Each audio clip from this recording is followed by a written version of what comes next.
Saturday. FarmTech Crafts is more than just power tool accessories. I got 6 of these outlet cover boxes heading to Arizona. I got one of them ordered right now, pending to California. They're starting to become a little bit more popular.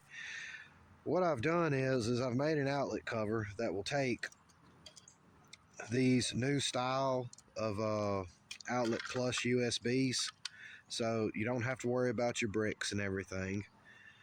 They'll also take the switches, the new style paddle switches, where you can put them in and mount them on the wall.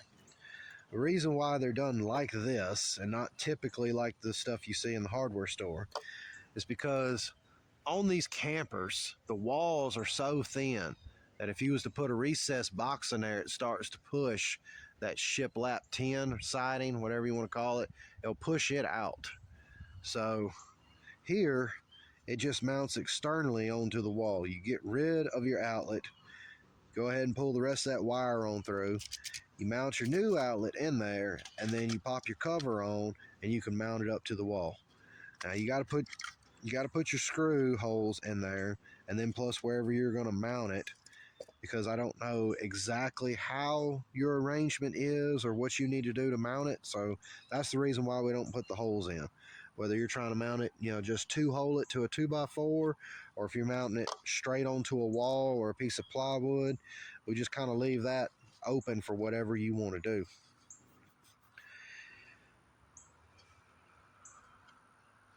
These are the problem child right here. Depending on the manufacturer, depending upon the make, you may have to trim this hole out in order to make it fit perfectly. This one fits so snug that I don't even have to hold it in there. But then when it comes to the standard light switch, paddle switch, you put that on, there's so much room in there now where it's not really an eyesore, but it's definitely got, some gaps and some issues with it. But in order to accommodate everything, this is about the biggest I can make that hole, and I can't compensate for everything that's out there in the market, especially on these. These come in all different types. They come with 3 USBs, they come with a USB and then an auxiliary. I mean, there's just a lot of different types. And then the bigger amperage ones too are different. About $4 a piece. The reason why they're $4 is because it takes 8 hours just to print one of these. There's a pretty good fair amount of plastic that goes in it. As you can tell, the base on it's thick. The cap plate is over 2 millimeters.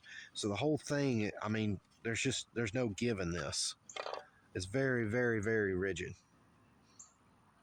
But yeah, check us out on FarmTech Crafts. We've got more things on there than just power tool accessories.